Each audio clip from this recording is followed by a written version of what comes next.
की artificial jewellery थी या फिर सही सोना था, उस तो बैंक के अधिकारियों के कान पर जू रेंगना शुरू होता है और उस ज्वेलर्स ने भी हामी भर दी कि सोना सही है। आम आदमी को लोन लेना इतना आसान नहीं है जितनी आसानी से ये गोल्ड लोन, वो भी नकली गोल्ड पर दे दिया जाता। लोन देने में गलती हुई है या फिर लोन लेने वाले ने धोखाधड़ी करके 420 करके लोन बैंक से ले लिया, नकली गोल्ड बैंक में रख करके लोन लेकर के रफू चक्कर होने में सफल भी हो जाते हैं। उस बैंक से अगर गलती हो सकती है तो आम इंसान से कितनी बड़ी गलती होती है, या ज्वेलर्स के व्यापार में कितना बड़ा झोल है, किस प्रकार से नकली गोल्ड पर लोन दिया जाता है और लोग नकली गोल्ड बैंक में रख करके लोन लेकर के रफू चक्कर होने में सफल भी हो जाते हैं। तो कैसे इन सारे जो झोल है या फिर ये सारा जो माया जाल है, इसका भांडा फूटता है। एसबीआई बैंक का एडीबी ब्रांच, जहां से आज खबर निकलकर सामने आई कि नकली सोना पर गोल्ड लोन दे दिया गया। हालांकि आर्टिफिशियल ज्वेलरी थी या फिर सही सोना था, उसकी शुद्धता की जांच के लिए बैंक ने अपने ज्वेलर्स तय किए होते हैं कि गोल्ड कितना प्योर है, इस चीज़ की जांच हो पाए, उसके बाद लोन की राशि स्वीकृत की जाती है, मतलब उसको एक्सेप्ट किया जाता है कि कितना लोन इस सोने पर दिया जा सकता है। और ये बैंक एसबीआई बैंक का एडीबी ब्रांच है, जहां से कि बड़ी खबर जो आई सामने कि लाखों रुपए का गोल्ड लोन दे दिया गया ग्राहकों को। और जिस ज्वेलर्स को इन्होंने इसकी जांच के लिए भेजा, शुद्धता की जांच के लिए, उन्होंने भी मतलब बैंक ने एक ज्वेलर्स, कोई पार्टिकुलर ज्वेलर्स तय किया होता है कि उनसे हमने गोल्ड की जाँच करवानी है, और उस ज्वेलर्स ने भी हामी भर दी कि सोना सही है, आप लोन दे दीजिए। लोन देने के बाद कई महीनों तक जब उसकी किस्त नहीं आती है तो बैंक के अधिकारियों के कान पर जू रेंगना शुरू होता है कि आखिरकार गोल्ड लोन की किस्तें क्यों नहीं आ रही है। फिर होता है गोल्ड की जांच जो होती है दूसरे ज्वेलर से करवाई जाती है, जिसमें पाया जाता है कि वो सोना जिस पर सोने के रकम दे दी गई, लोन दे दिया गया, वो सोना तो सोना था ही नहीं, वो तो नकली सोना था, वो तो एक आर्टिफिशियल ज्वेलरी थी जिस पर लाखों रुपए के सोना मान करके उतना लोन दे दिया गया। इतनी चपत बैंक को लग चुकी थी। बैंक अधिकारियों की ओर से वर्ष 2021 में ही एसएसपी साहब से मुलाकात कर सारा मामला समझाया जाता है कि किस प्रकार से लोन देने में गलती हुई है या फिर लोन लेने वाले ने धोखाधड़ी करके 420 करके लोन बैंक से ले लिया। मगर आप इस प्रक्रिया को इतना सहज मत समझिए। एक आम आदमी को लोन लेना इतना आसान नहीं है जितनी आसानी से ये गोल्ड लोन, वो भी नकली गोल्ड पर दे दिया जाता है। ये प्रक्रियाएं बहुत सहज नहीं है। इस प्रक्रियाओं के नीचे तह तक जाने के लिए आपको वक्त लगेगा, समय लगेगा इसको समझने के लिए। मैं आज छोटा सा प्रयास करूंगा इन पूरे प्रक्रियाओं को समझाने का कि किस प्रकार से नकली गोल्ड पर लोन दिया जाता है और लोग नकली गोल्ड बैंक में रख करके लोन लेकर के रफू चक्कर होने में सफल भी हो जाते हैं। इसकी पड़ताल कैसे होती है, इसकी जांच कैसे होती है, परतें कैसे खुलती हैं, ये सारा सवाल आपके मन में भी, आपके दिमाग में भी आता है। आखिरकार आए भी क्यों ना। ये तो बैंक था जहां पर नकली गोल्ड दे दिया गया और उसकी जांच हो गई। अगर आम लोगों को नकली गोल्ड दिया जा रहा है बाजार में, जो उसकी जांच कहीं से करवा ही नहीं सकते, अगर बैंक ने अपने मानक जो मापदंड हैं वो नहीं पूरे कर पाई तो आम इंसान क्या पूरे कर पाएगी। जो बैंक किसी को लोन देने से पहले उसकी तह तक जाती है कि ये पैसा वापस आएगा कि नहीं, ये पैसा वापस देने में सक्षम भी है कि नहीं, उस बैंक से अगर गलती हो सकती है तो आम इंसान से कितनी बड़ी गलती होती है, या ज्वेलर्स के व्यापार में कितना बड़ा झोल है, ये समझाने का प्रयास करेंगे। आप लगातार जुड़े रहें।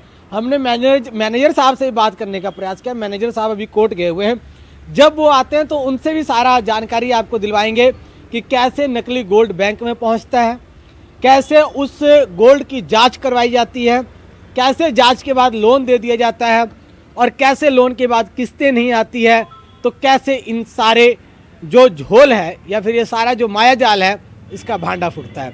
आप बने रहे, मैं उन ज्वेलर्स के भी दुकानों की वहां से भी तस्वीरें आपको दिखा दूं, उन लोगों से भी बातचीत करवा दूं। गोल्ड लोन के सच्चाई के तह तक जाने के लिए जीवीसी अपडेट की टीम ग्राउंड जीरो पे पहुंची है। ये विनोद ज्वेलर्स की शॉप है और हमने दोनों नंबर ट्राई किया है तो दोनों नंबर अभी बंद आ रहे हैं, पर इनका पक्ष भी जान लेना बहुत जरूरी है। अगर बिल्कुल सामने हम बात करें तो आरके ज्वेलर्स की शॉप बिल्कुल सामने है।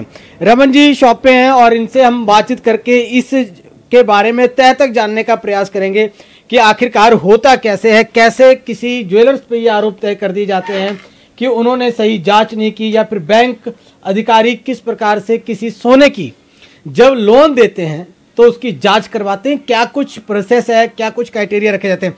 सर नमस्कार जी, सबसे पहले बहुत बहुत नमस्कार। रमन जी, मान लीजिए किसी बैंक ने गोल्ड लोन देना है किसी को, तो क्या प्रोसेस उसका होता है? ये ऐसे होता है ना, जैसे कोई कस्टमर बैंक के पास जाता है गोल्ड लेकर, पहले तो वो अपने अधिकारी से जांच कराते हैं, उनके पास अपना पर्सनल अधिकारी होता है, उससे जांच कराने के बाद फिर वो गोल्ड जो सुनार होता है उसके पास लेकर जाते हैं। अच्छा, पहले एक उनका आदमी होता है, अधिकृत व्यक्ति होता है बैंक का, वो इसकी जांच करते हैं। पहले उनका अपना पर्सनल बंदा होता है बैंक का, वो इसको चेक करके फिर दोबारा वो सुनार की दुकान पे चेक करने के लिए जाते हैं। फिर सुनार चेक करता है, वह लिख देता है वैल्यूएशन कितने % है। कई बार सोना असली भी होता है, नकली होता है, वो तो एक वो परत होती है, उसकी स्कैनिंग होती है हमारे पास, अंदर की स्कैनिंग नहीं होती। या हमारे पास कोई गोल्ड लेकर आ जाए, हमने ऊपर का परत देखनी है वो असली है कि नकली है, क्योंकि ऊपर से तो असली होता है, बीचे का तो जब हम गलाएंगे ना, जब करेंगे फिर पता लगता है कि हाँ वो असली है कि नकली है। और चेकिंग के दौरान तो गलाने की प्रक्रिया नहीं होती, जब आप किसी की चेकिंग करते हैं तो आप गला नहीं सकते सोने को? नहीं, हम गला नहीं सकते हैं, वैसे चेकिंग करके आपको बता सकते हैं ये कितने % है, सोना असली है कि नकली है, कि 22 कैरेट है कि 23 कैरेट है। जब हम असली कहेंगे आप तभी रखोगे ना, जब नकली कहेंगे आपको पता नहीं लगेगा दूसरे अधिकारी को कि हाँ भी ये नकली रख रहे हैं। ये तो पहले चेकिंग होती है ना सारी, फिर अब गोल्ड देता है बैंक लोन, ऐसे थोड़ा दे देगा बैंक वैसे ही लोन। हम पित्तल लेके चले जाएं बैंक के पास, वो हमें दे देगा लोन, ये बताओ पहले, ऐसे होता है कभी? ISI मार्का का भी प्रावधान रखा गया, या आपके गोल्ड के लाइन में जितने मार्का लगते हैं उसका भी प्रावधान होता है? हाँ, वो गोल्ड जो होता है जो सरकारी होती है उनकी हॉल मार्क होता है हमारा गोल्ड, उसका 916 हॉल मार्किंग होती है, उसकी वो चेकिंग होती है बकायदा। जो पुराना होता है गोल्ड, वो गोल्ड आजकल बैंक को पहले हॉल मार्क देख के लेना चाहिए। ये बैंक जो कर रहे हैं, ये तो एक तो सुनार को हमारे जो लोगों को इन्होंने पीछे किया हुआ है। जो हमारे पास कस्टमर आते हैं गहने रखने जब बनवाने, वो पहले बैंक के पास चले जाते हैं लोन लेने के लिए, फिर उनको भी तंग करते हैं। पहले 1% कहते हैं, कई बार कस्टमर आते हैं हमारे पास, वो कहते हैं हमारा बैंक में पड़ा हुआ है ये गहना, हमें छुड़ा के दो, अभी 3% ब्याज लगा रहे हैं। उसका 3 महीने बाद चेंजिंग हो जाती है, 3 महीने का टाइम होता है, किसी का 3 साल का टाइम नहीं होता इसका, बैंक सिर्फ 3 महीने का टाइम देता है। किस रेगुलर आ रही तो ठीक है, नहीं आ रही तो वो उसको नोटिस भेजता है। नोटिस भी? हाँ, और उसकी नीलामी कर देंगे या फिर उसकी नीलामी हो जाती है 3 महीने या 6 महीने का टाइम देकर। ये नहीं 3-3 साल तक कोई नहीं रखता बैंक, वो तो एक अपना उनका पता नहीं क्या प्रोसीजर है। सुनार का सिर्फ इतना ही इसमें ड्यूटी है कि वो सिर्फ गोल्ड की वैल्यूएशन पता कर दे या फिर उसकी क्वालिटी जांच के बता दे? बिल्कुल, वो जो हमारे पास कस्टमर लेकर आएंगे, हमने सिर्फ उसकी वैल्यूएशन बतानी है। ऊपर से हम स्कैन चेक कर लेते हैं, उसका पता लग जाता है असली है या नकली है, वो तो वैल्यूएशन के हिसाब से हो जाता है सारा काम। यहाँ MRI या CT स्कैन तो है नहीं कि उसके अंदर की जांच करके आप पता कर पाए? कोई भी नहीं करा सकता। हम गोल्ड मशीन में भी ले जाएंगे ना उस गोल्ड को, वो सिर्फ ऊपर की स्कैन आपको बताएगा, अंदर की नहीं बता सकता। रमन जी, आप बिल्कुल विनोद जी के दुकान के बिल्कुल सामने हैं, आपका लगातार मिलना जुलना भी हो रहता होगा, कैसे स्वभाव के मालिक हैं वो? नहीं, वो तो ठीक है सारा, उनका तो चलो स्वभाव ठीक है, अभी वो चलो धार्मिक के ख्याल में है। ऐसे कई बार कस्टमर कोई आ जाए गलत, ऐसे किसी का थोड़ा पता होता है, हमारे पास भी कई बार आ जाते हैं, कई बार गोल्ड हम गला भी देते हैं, उसमें खोट होता है, हमने रखना पड़ता है। जैसे गोल्ड है ना, इसमें वो चलता ही ऐसा काम, व्यापार ऐसा ही है ना, इसमें परख जो कहो ना, हम 100% ही ले रहे हैं, 100% में कम भी आ जाता है, 90 भी आ जाता है, 80 बाई 50 भी आ जाते हैं।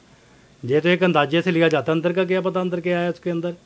आपने शर्ट डाली हुई है, आपके अंदर के शरीर का क्या पता हमें, हमने आपकी पर्सनैलिटी देखनी है कैसी है। ऐसे गोल्ड की हम वो स्किन देखते हैं, वो 22 कैरेट है 23 है, वो स्किन से पता लग जाता है, जो उसके अंदर होता है उसका किसी को नहीं पता होता। सर, ये कोटिंग की क्या प्रक्रिया है? जो आजकल कोटिंग चल रही है, गोल्ड कोटिंग हो रही है। कोटिंग तो चलो प्रक्रिया तो ऐसे चली जा रही, शुरू से आ रही है ऐसे ही, ये तो अब पुराना ही चल रहा है सारा कुछ। अभी जो बैंकों ने जो लोन देने की किया हुआ ना, जैसे ये भी गलत है, क्यों उससे हमारे बाजार को बहुत फ़र्क पड़ गया। हमारे जो कस्टमर है ना, इधर नहीं आते, फिर शोरूम खुल गए हैं बड़े बड़े, कुतनिक से ये वो सारे ग्राहक तो उधर जा रहे हैं, हमारे पास तो वो चंद ग्राहक है जो पुराने हमारे पास लगे हुए हैं। जो चलने वाला ग्राहक वो अब रुक गया है हमारे पास, क्योंकि हमारा भी जो मंदा चल रहा है अभी बाजार में, किसी की दुकान से पूछ लो सभी मंदे में बैठे हुए हैं, सारा काम तो इन्होंने बैंकों ने संभाल लिया है या शोरूमों ने संभाला हुआ है।